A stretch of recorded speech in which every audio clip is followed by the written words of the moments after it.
Assalamualaikum warahmatullahi wabarakatuh. Perkenalkan, nama saya Melda Sari dari kelas 11 IPS 1. Di sini saya akan menjelaskan tentang contoh bentuk perlawanan rakyat Indonesia terhadap bangsa Portugis, Spanyol, dan Belanda. Yang pertama, contoh perlawanan rakyat Indonesia terhadap bangsa Portugis. Bangsa Portugis pernah menguasai Malaka pada tahun 1513.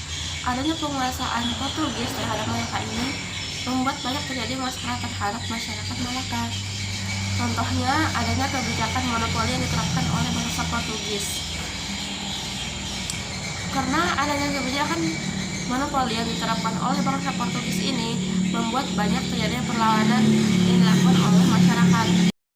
Contohnya, perlawanan yang dilakukan oleh Patek Kadir. Patek Kadir adalah seorang kepala suku di Malaka yang berasal dari Jawa. Ketika melakukan penyerangan terhadap bangsa Portugis, rupanya kekuatan senjata dari Patek Kadir masih belum cukup kuat untuk melawan Portugis. Alhasil, karena merasa terdesak, Patek Kadir pun memutuskan untuk pergi ke Jepara dan kemudian ke Demak. Selain perlawanan dari Patek Kadir, perlawanan juga dilakukan oleh penguasa kerajaan Demak.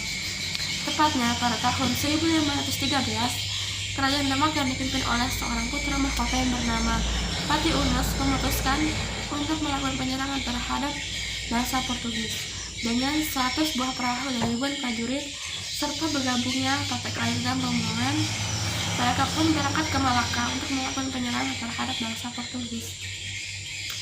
Namun, perlawanan dilakukan oleh kerajaan Demak dan Patek Kadir masih belum cukup kuat untuk mengalahkan pasukan dari Portugis. Alhasil, atas kemenangannya itu, bangsa Portugis pun semakin berusaha untuk meluaskan wilayah monopolinya sampai ke Indonesia. Selanjutnya, penyerangan juga dilakukan oleh masyarakat Aceh. Pada masa pemerintahan Sultan Alauddin Riwayat Shah, Aceh benar-benar mengalami banyak sekali perkembangan. Karena adanya perkembangan yang sangat pesat pada wilayah Aceh, hal tersebut dianggap sebagai sebuah ancaman bagi bangsa Portugis.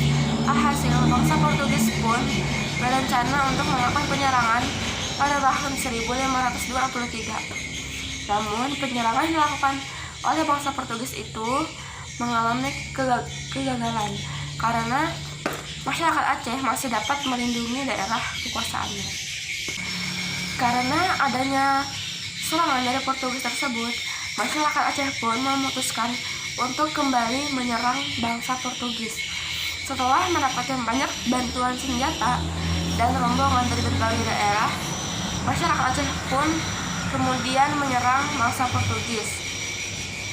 Namun, penyerangan tersebut mengalami kegagalan dan karena adanya penyerangan dari masyarakat Aceh tersebut, bangsa Portugis pun ingin menyerang balik wilayah Aceh.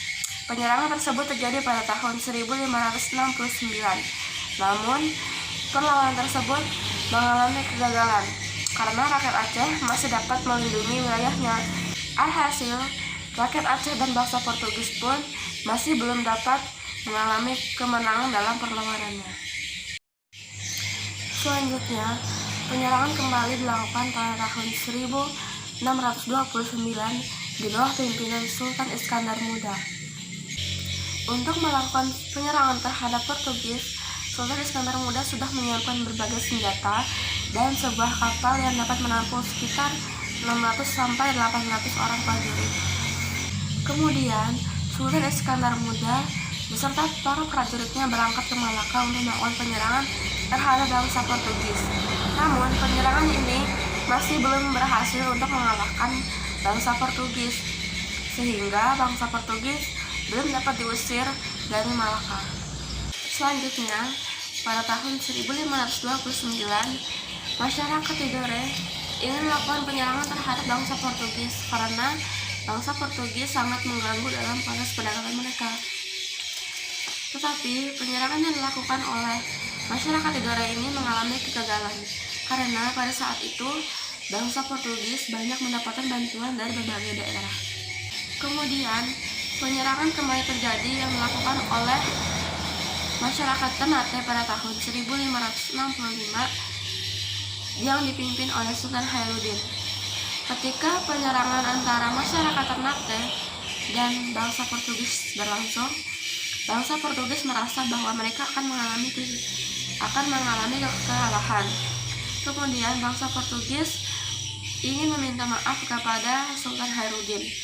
Kemudian Sultan Hairudin pun menyetujui permintaan bangsa Portugis tersebut.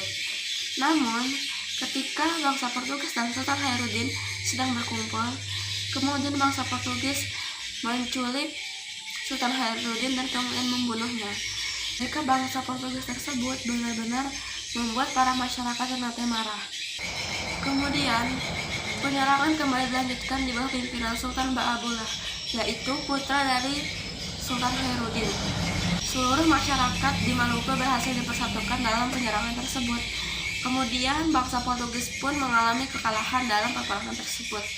Kemudian pada tahun 1575, bangsa Portugis pun berhasil diusir dari Maluku. Selanjutnya adalah contoh perlawanan masyarakat Indonesia terhadap bangsa Spanyol. Selain bangsa Portugis, bangsa Spanyol juga ingin berusaha untuk menguasai Indonesia. Contohnya penguasaan yang ingin dilakukan oleh bangsa Spanyol terhadap wilayah Minahasa.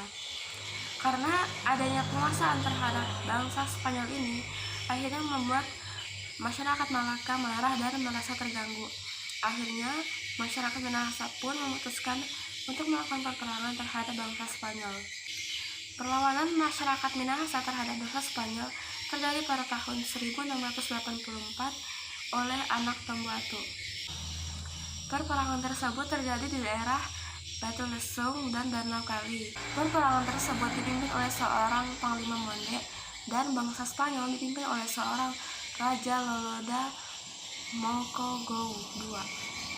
Selanjutnya, perlawanan rakyat Indonesia terhadap bangsa Belanda sebelum abad ke-19 dalam menghadapi bubarnya VOC. VOC datang ke Indonesia memiliki tujuan untuk menguasai monopoli perdagangan rempah-rempah yang ada di Indonesia. Hal tersebut mengakibatkan adanya perlawanan dari berbagai daerah terhadap VOC. Contohnya perlawanan yang dilakukan oleh Sultan Agung. Pada tahun 1626, Sultan Agung dan Tumenggung Baureksa telah menyiapkan berbagai persiapan untuk melakukan serangan terhadap VOC di Batavia. Tumenggung Baureksa adalah seorang panglima tertinggi yang berasal dari Jawa. Selanjutnya, pada tahun 1628, Tumenggung Baureksa serta 50 buah kapal dan ribuan prajuritnya telah sampai di Batavia. Selain itu, ada juga 7 kapal yang berasal dari Mataram menuju ke Batavia. VOC telah berusaha untuk mengagalkan seluruh rencana Tumenggung Baureksa, namun hal tersebut gagal. Alhasil, Tumenggung Baureksa beserta prajuritnya pun berhasil mengalahkan VOC pada peperangan tersebut. Selanjutnya, perlawanan juga dilakukan oleh masyarakat Banten. Hal ini terjadi karena VOC selalu mengganggu proses perdagangan masyarakat Banten. Pada masa itu, Banten dipimpin oleh seseorang yang bernama Sultan Ageng Tirtayasa.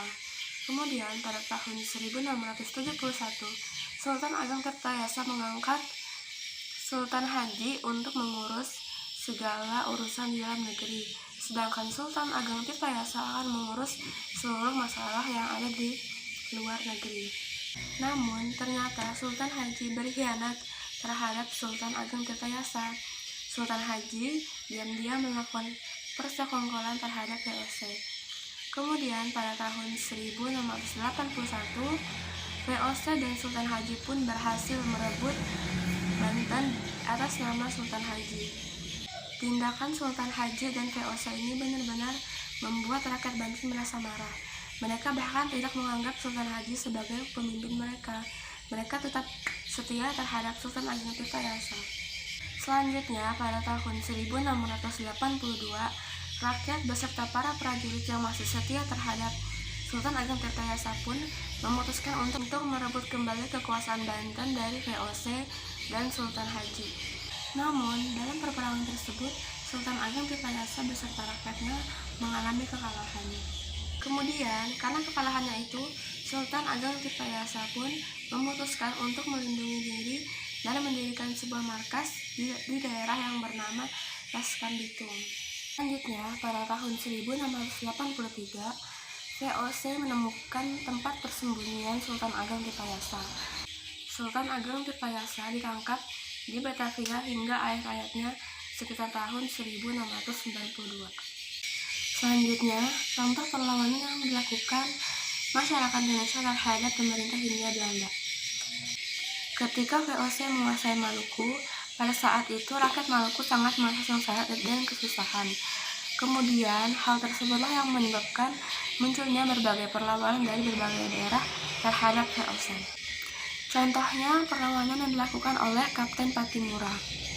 Dalam melakukan peperangan tersebut, Kapten Patimura dibantu oleh beberapa rekan temannya. Contohnya seperti Ulu Paha, Kristiani Marta, kemudian Paulus Tiahahu, Antoni Ribol, dan Philip Latumahina, serta bergabungnya para rakyat Maluku dalam peperangan tersebut. Kemudian peperangan tersebut dilakukan pada tahun 1817. Namun, pada peperangan tahun 1817 tersebut, para tentara VOC telah menyiapkan berbagai prajurit dan tentara mereka. Kemudian, dalam peperangan tersebut, Kapten Patimura beserta teman-temannya ditangkap dan kemudian dihukum gantung. Selain perlawanan dari Kapten Patimura, perlawanan juga dilakukan oleh Pangeran Diponegoro. Perang ini disebut Perang Diponegoro atau Perang Jawa karena peperangan ini terjadi di daerah Jawa. Peperangan Diponegoro ini berlangsung sekitar 5 tahun. Dalam kurun waktu 5 tahun tersebut, bangsa Belanda selalu mengalami kekalahan. Karena adanya kekalahan terhadap bangsa Belanda ini, hal tersebut membuat bangsa Belanda dari daerah lain seperti Madura langsung berdatangan ke lokasi perperangan tersebut untuk membantu bangsa Belanda yang berada di sana. Karena banyaknya bantuan yang didapatkan oleh bangsa Belanda, hal ini membuat pasukan dari Diponegoro mengalami kekalahan. Kemudian, Belanda mengajak Pangeran Diponegoro untuk mengadakan sebuah perundingan.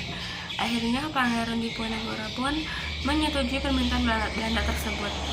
Kemudian, perundingan pun dilaksanakan pada tanggal 28 Maret 1830 di Magelang.